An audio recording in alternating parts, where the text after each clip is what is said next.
नमस्कार, मैं हूं अंकुर और आप देख रहे हैं सत्य हिंदी का खास कार्यक्रम सवाल शीतल पी सिंह से।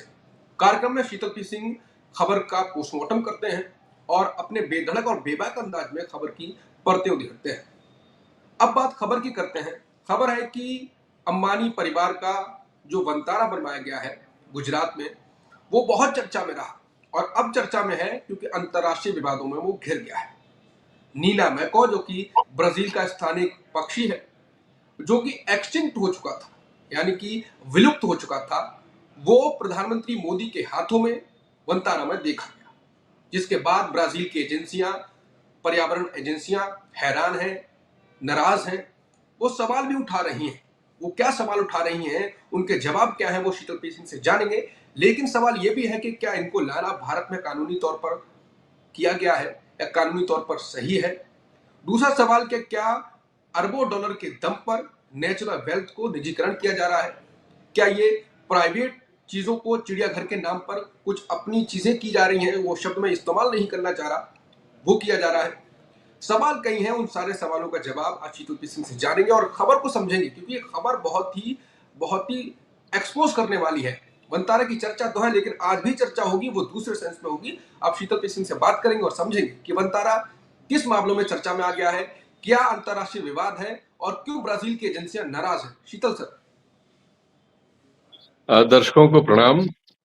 ये सूचना हमारे एक वरिष्ठ सहयोगी पत्रकारिता के परंजय गुहा ठाकुरता के ट्वीट से मिली है और ये एक रिपोर्ट के बारे में है जो ब्राजील के अखबारों में छपी है और फिर उन्होंने उसका अंग्रेजी में अनुवाद करके इसको पेश किया, तो उसमें से ये स्टोरी आई है हम लोगों के सामने।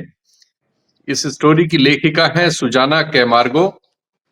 ये रेडियो, टीवी, पत्रिका, इंटरनेट वगैरह पे काम कर चुकी हैं काफी लंबे समय तक और एक रेडियो पत्रिका थी, उसकी संपादक रही हैं और 2007 से 11 के बीच में स्विट्जरलैंड में रही, जहां से वो ब्राजीली प्रकाशनों के लिए सहयोग किया करती थी।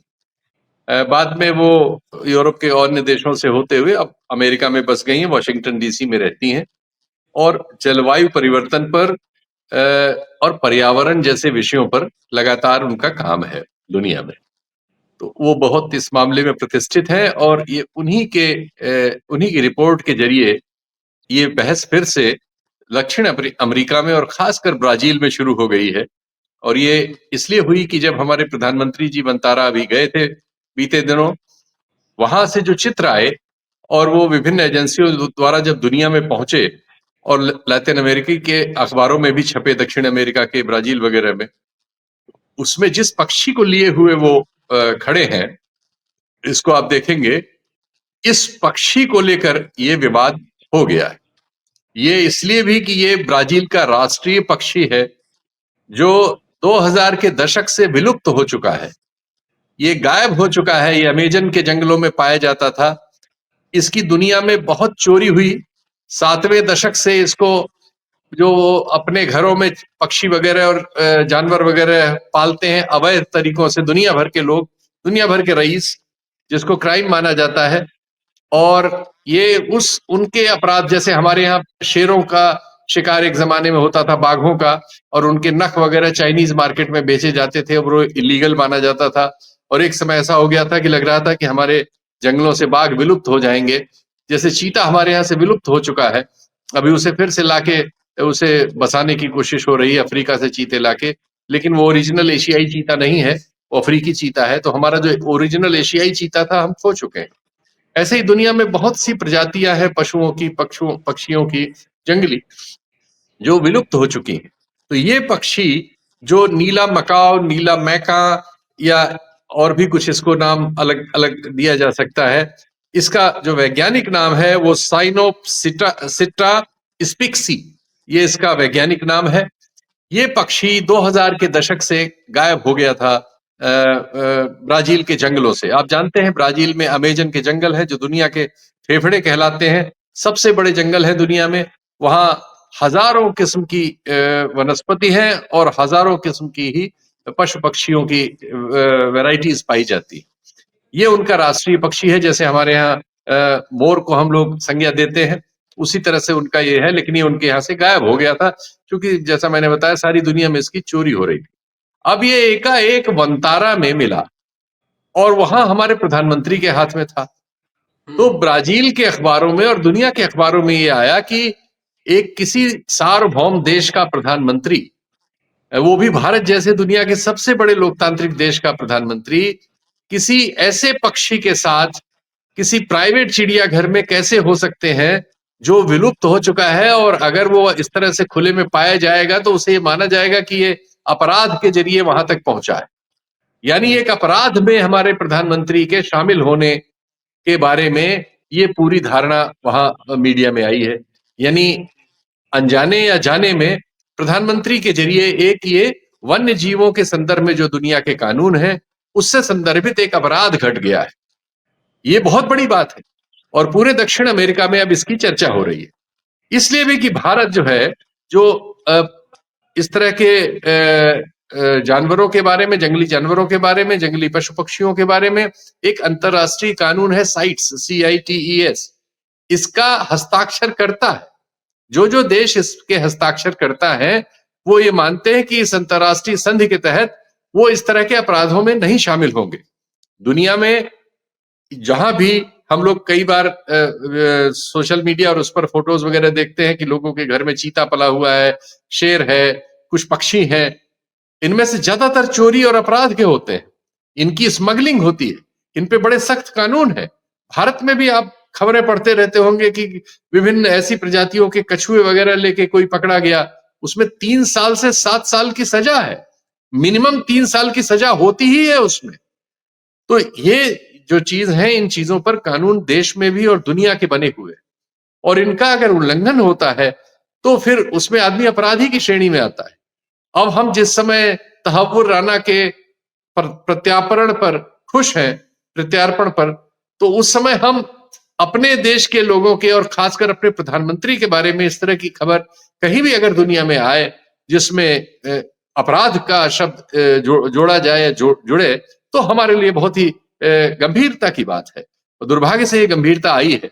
जब इस रिपोर्ट के डिटेल्स हमने देखे तो उसमें बहुत सारी चीजें ऐसी हैं जिसपे दुनिया का ध्यान जा रहा है, लेकिन हमारे यहाँ चूंकि मीडिया पूरा कंट्रोल्ड है तो इससे संबंधित खबरें ही जो पहले आई थी, हिमाल साउथ एशियन ने इसका भांडा फोड़ा था, पिछले महीनों की ये खबर थी। भारत के लगभग सारे मीडिया हाउसेस के पोर्टल से और इवन प्राइवेट पोर्टल तक से वंतारा के बारे में लगी हुई सारी खबरें हट गई हैं। लगभग बहुत कम खबरें बची हैं। यानी एक पूरी एजेंसी लगा के इन खबरों को हटवाया गया है। हम जानते हैं कि अंबानी घराना ऐसा पहले भी कर चुका है। ऑस्ट्रेलिया से उनके परिवार के बारे में लिखी हुई एक किताब 3-4 दशक पहले ऐसे ही बाजार से गायब हुई थी, फिर कोर्ट से आदेश लेके उसको भारत में प्रवेश से प्रतिबंध लगा दिया गया था। तो ये परिवार ये सब करता है। ये रिपोर्ट लिखने वाली पत्रकार ने, जिसका मैं आपको परिचय दे चुका हूं, वंतारा के एडमिनिस्ट्रेशन से ईमेल भेज कर मार्च महीने में बहुत सारे सवाल पूछे। शुरू में उन्होंने कहा कि हम उनके उत्तर भेजेंगे, हम इस पे काम कर रहे हैं आपके उस पे, लेकिन बाद में वो गोल हो गए, तब जाके उन्होंने इसको प्रकाशित किया है। तो अब ये दूसरा प्रकाशन आया है और लैटिन अमेरिका के कई और देशों में भी कई और रिपोर्टें भी आई हैं। तो अब दुनिया में ये हल्ला मच रहा है और दक्षिण अफ्रीका ने भी इस मामले को अफ्रीकन देशों के साथ मिलकर उठाया है, क्योंकि वहां से वो जो शेड्यूल 1 के जंगली जानवर कहे जाते हैं, शेर, चीते, बाघ इत्यादि, ये बहुत बड़ी मात्रा में लाए गए।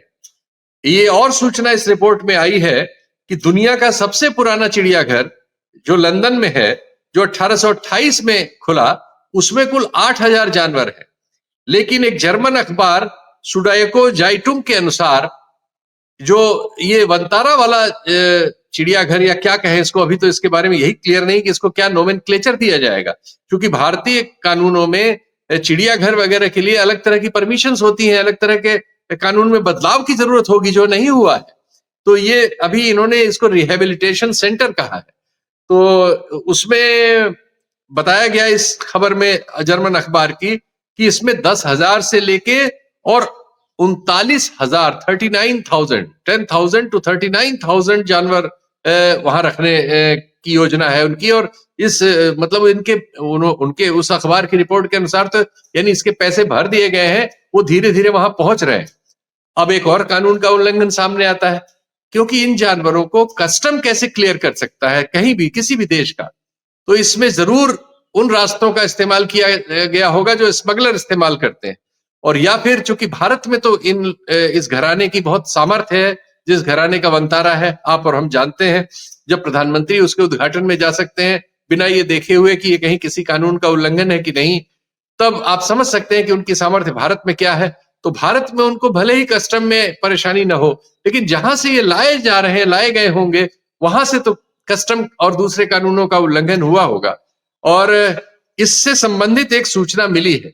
ये जो पक्षी है, इस पक्षी के आप जानते हैं कि विज्ञान के जरिए आजकल हम हजारों साल पुराने विलुप्त जानवरों को फिर से पैदा करने में सक्षम है। अभी अभी कुछ दिनों पहले एक भेड़िया की खबर आई जो एक लेबोरेटरी में पैदा किया गया है।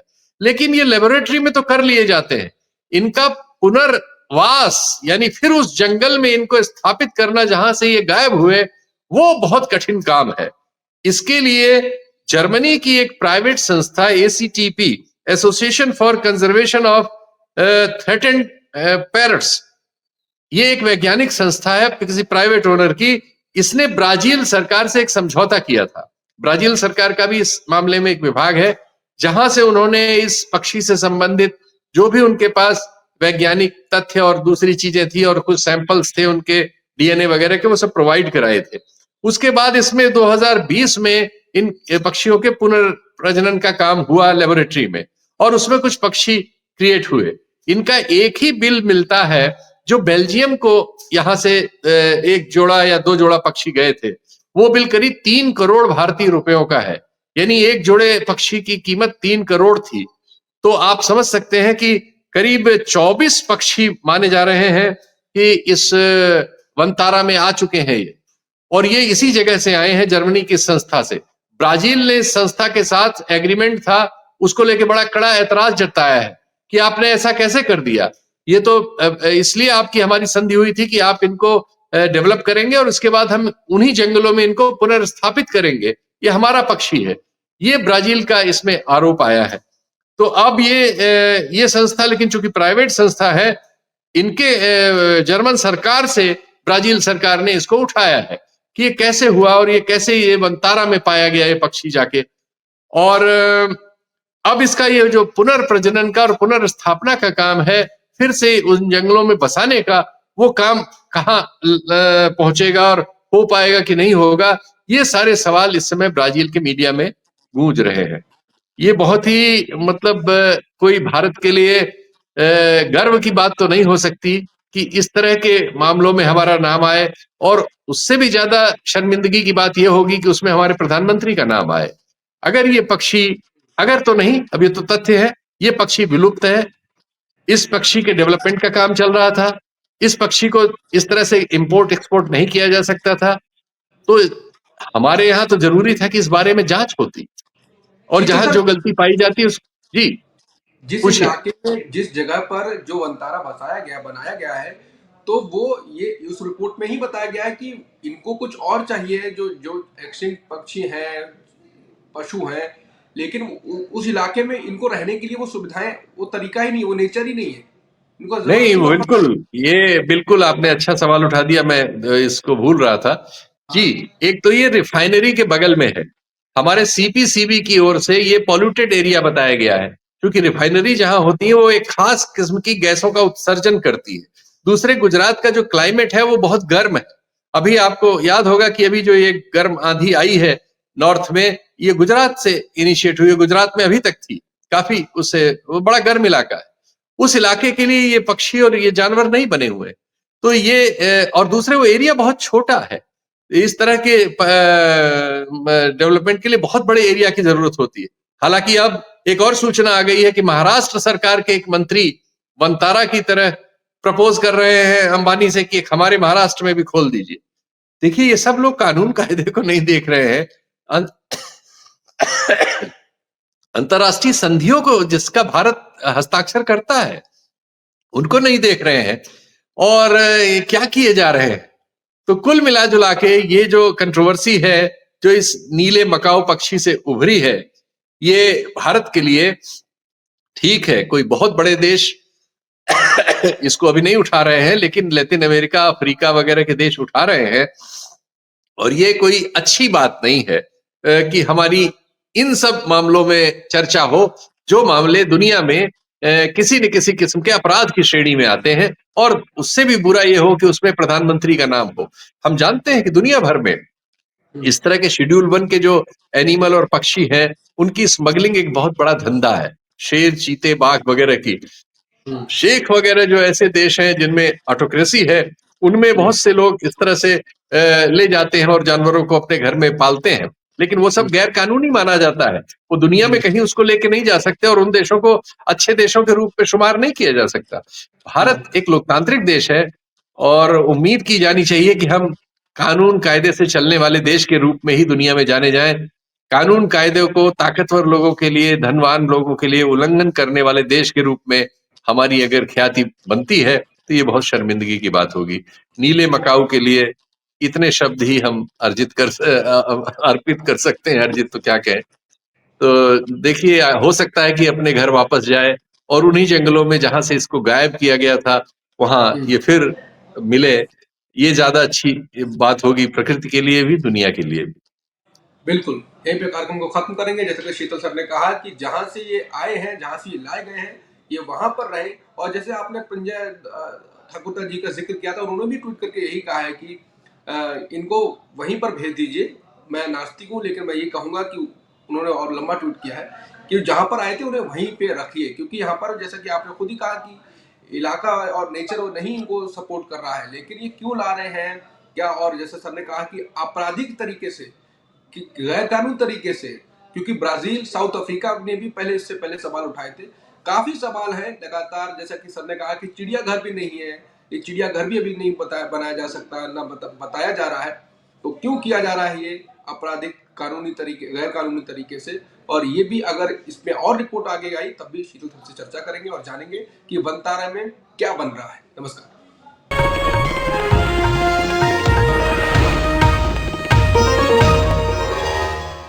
Copyright disclaimer under Section 107 of the Copyright Act 1976. Allowance is made for fair use for purposes such as criticism, comment, news reporting, scholarship, and research. Fair use is a use permitted by copyright statute that might otherwise be infringing.